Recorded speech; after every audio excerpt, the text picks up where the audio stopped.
Nabuhay mga kabutingting, meron tayong gagawin dito na isang ayan, Realme C11 2021. Ang problema nito, ayan mga kabutingting, may basag yung LCD. Gumagana pa siya, pero gusto nung may-ari na palitan na.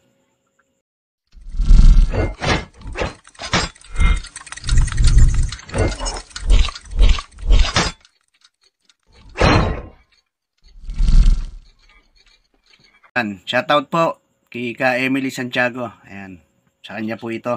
Ayan, pinagawa po. Kaya ang gagawin natin mga kabutingting, bago tayo magtanggal ng LCD mga kabutingting, magbabaklas tayo ng back cover.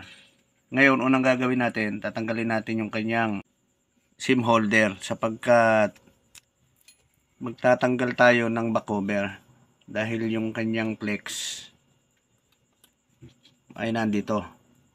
Ang gagawin nyo mga kabutingting, itulak nyo dito yung cover nyo lang ayan, kapag ka tumunog, ayan, pwede nyo na siyang sikwatin. Oh my God! Wow! Ayan, dire-diretso na yan. Ayan. Ngayon magtatanggal tayo ng cover nung kanyang board saka cover dito sa charging port niya. Sapagkat meron siyang isang flex dito galing sa LCD.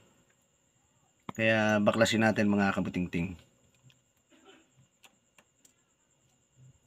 A few moments later.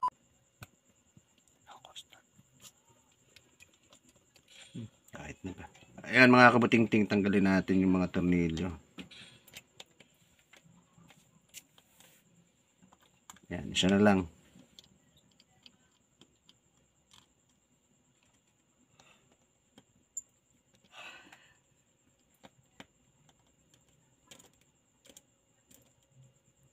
Ayan.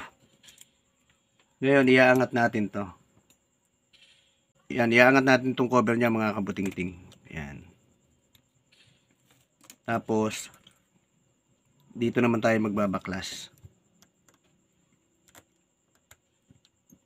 Pagka tatanggalin natin yung kanyang flex dito sa kanyang charging port.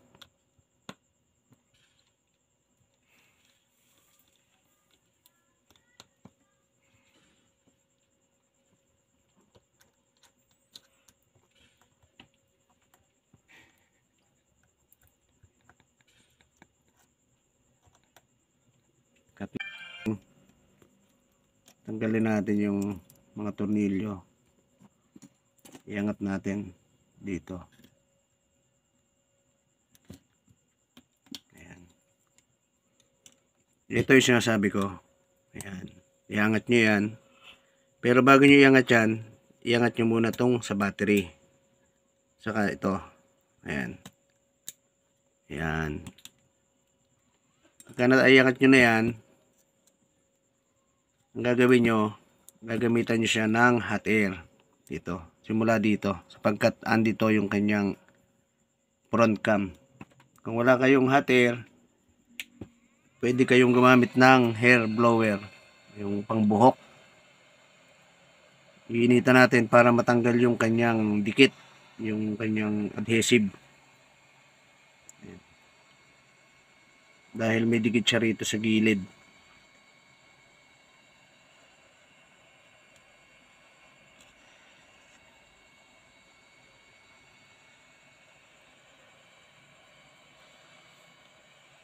Kaya kapag nainitan nyo na, pwede nyo siyang gamitan ng ito, curve. Ngayon sisimulan nyo siya dito sa ilalim. 12 seconds later. Ganyan. Kapag ganyang may mga basag na, ingat kayo mga kabutingting sapagkat baka masugat kayo. Ayan. Paikot yan.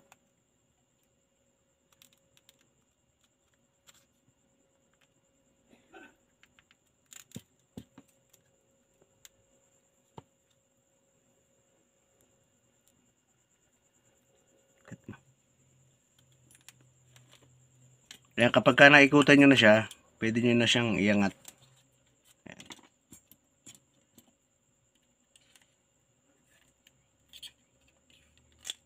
Ayan. Kapag ka naiikutan nyo na siya, ang gagawin nyo, itong battery, iangat nyo naman yung puting plastic na yan, saka itong green. Yan. Ngayon, iipitin nyo siya ng paganyan. Hihilahin nyo siya. Ayan. Yun. Kapag ka naipit nyo, tanggalin nyo tong plastic, sapagka ito yung sinasabi ko. Ayan. Ito yung flex nung ating LCD. Ayan. Iangat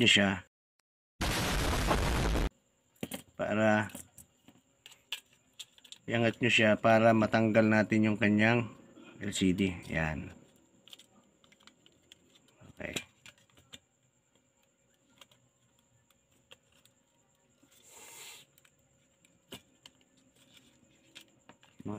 Ayan mga kabuting-ting, iangat natin. Ayan. Ayan. Ito yung sinasabi ko. Ito. Ayan. Ngayon kapag ka natanggal nyo na siya, yung LCD, ang gagawin nyo, lilinisin nyo yung paikot na yan. Sapagkat meron siyang naiwang adhesive. Kaya mga kabuting-ting, linisin natin yung gilid. May guide naman yan eh. Basta, ayan, ganyan lang gagawin nyo.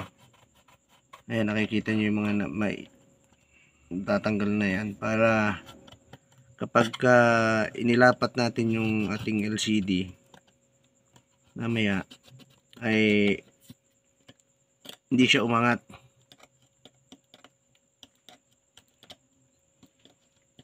Ayan o.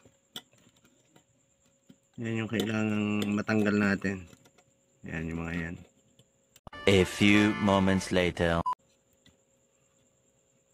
Ayan, para panibagong didikit natin mamaya. Ayan. Pagka nalinis nyo na lahat yan, pwede na nating testingin yung ating LCD. Ito yung bagong LCD mga kabuting-ting. Ayan. Kailangan parehas siya. Ayan o. Diba? Realme C11 2021. Ayan. Ngayon testingin natin mga kabuting-ting. Shoot nyo siya rito. Ayan. Tapos yung isa dito. Ilupin nyo ng konti na ganyan. Ayan. Para pumasok. Hindi mo na natin siya ididikit mga kabuting-ting. Ayan mga kabuting-ting, ikabit natin yung mga flex.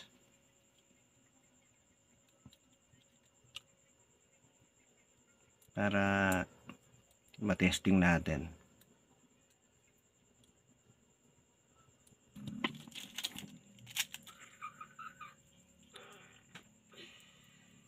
Yan, okay. Naikabit na natin mga kabuting-ting. Ngayon, ikakabit natin yung kanyang battery. Testingin natin kung good yung ating ikakabit na LCD. Ayan.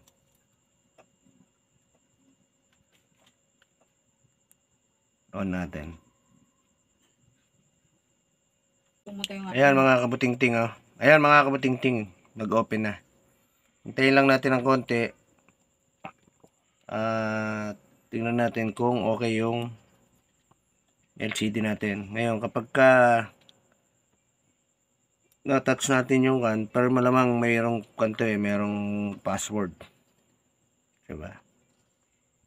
Kaya ang gagawin natin, doon na lang tayo sa emergency. Magka-count na lang tayo nung number.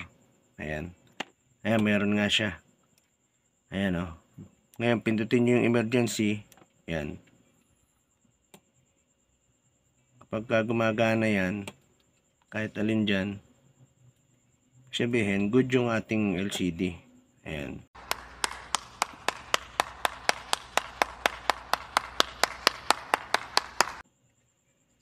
Okay. Kapag ganyan, pwede na natin siyang i-fix mga kabutingting. Kaya, simulan natin. Simulan natin mga kabutingting at ating bubuuin. Ididikit na natin siya mga kabutingting. Okay na yung ginawa natin.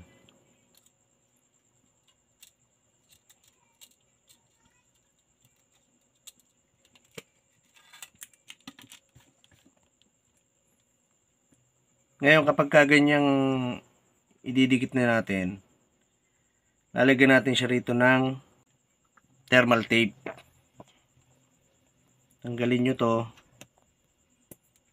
Yan. Tapos yun siya lalagyan ng thermal tape. Ayan. Kaya mga kabutingting, dikitan natin ng thermal tape. Kaya natin nilalagyan ng thermal tape para hindi siya gumalaw sapagkat itong mga butingting manipis lang yan eh. Ayan. Pagka nalagyan na natin, didikitan na natin siya mga kabutingting. Bali, gagawin natin,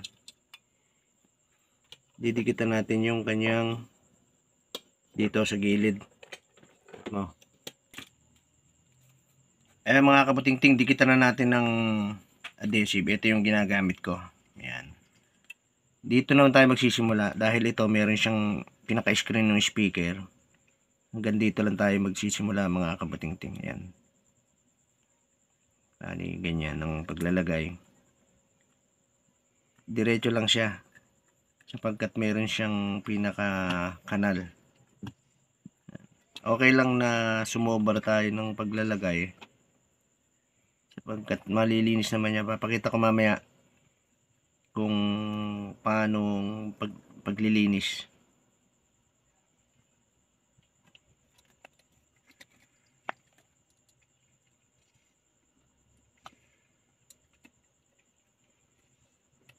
Iikutan nyo yung mga kabutingting. Ayan. Ikaw ay napadaan sa aking channel, nagustuhan mo ang aking video, please like and comment. Pakishare mo rin yung mga video para marami ang makaalam, makapanood. Ayan. Tapos dito subscribe na rin mga kabutingting. Ayan. Ayan. Ngayon kapag kaganyang nadikit na natin, kapag kaganyang nalagay na natin, ito, ipipix na natin siya. Bali, yan. Suot nyo lang siya at ilapat nyo. Ayan. Medyo makakapahan nyo naman yung gilid nyan eh. Kailangan yan lapat na lapat mga kabutingting. Ayan. Ayan. Pagka nalapat na natin, ang pangalawang gagawin natin, cut mo. Yan mga kabutingting, naikabit na natin yung kanyang LCD. Ikabit natin to, ilalak na natin, tapos lalagyan natin siya ng clamp.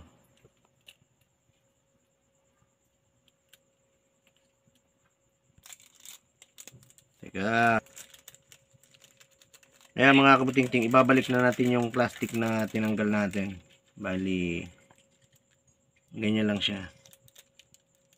Ayan.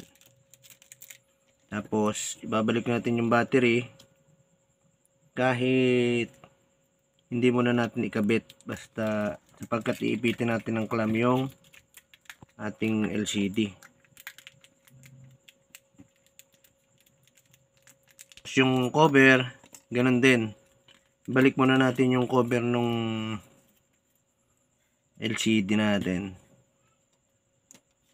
ang cover ng board natin. Ayan. Kahit hindi muna natin siya itornilyo, para lang maging safe yung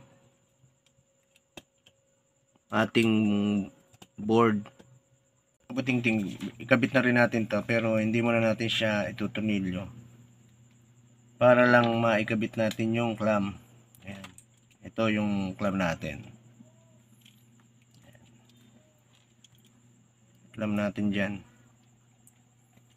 para kalahating oras mga kabuting-ting, para humigpit yung ating LCD, lumapat siya. Tayo natin yung kalahating oras.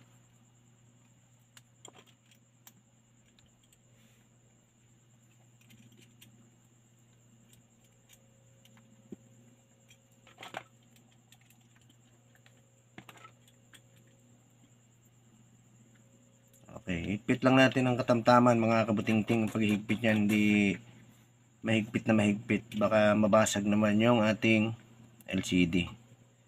Ayan.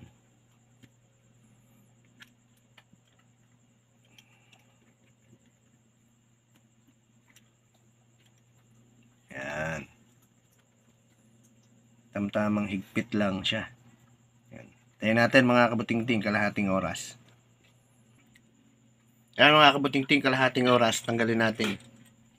Ngayon, ipipix na natin yung cover ng ating board saka nung ating charging port. At ibabalik na rin natin yung cover ng ating cellphone na ginagawa. Ayan. Check lang natin. Tapos, kabit natin yung mga tornilyo. Kailangan maikabit nyo lahat yung mga tornilyo na yan mga kabuting-ting, sapagkat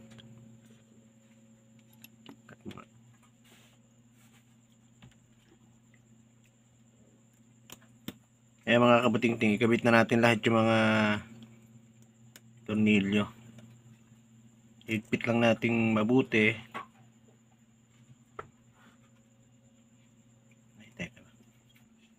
Yan, isang tornilyo na lang ikakabit natin mga kabuting-ting. Tapos dito na tayo sa ibaba. Ayan. Check lang natin yung higpit niya. Tapos ayan. Dito na tayo. Check, ikabit natin yung mga tornilyo. Okay na yung ginawa natin. Magagamit na nung may-ari. Bago na ulit yung kanyang LCD.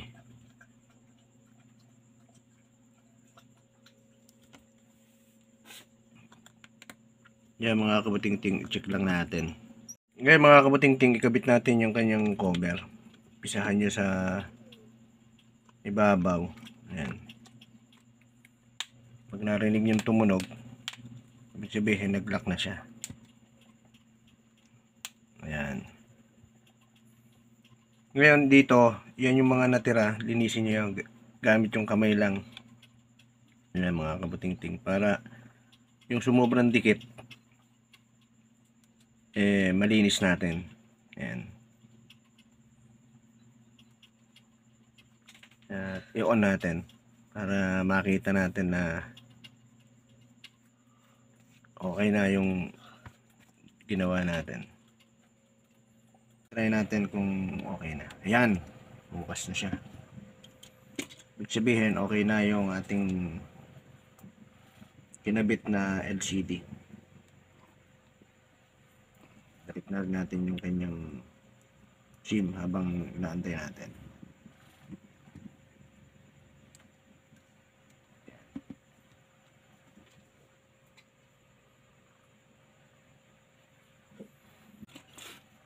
Yan mga kabating-ting, okay na.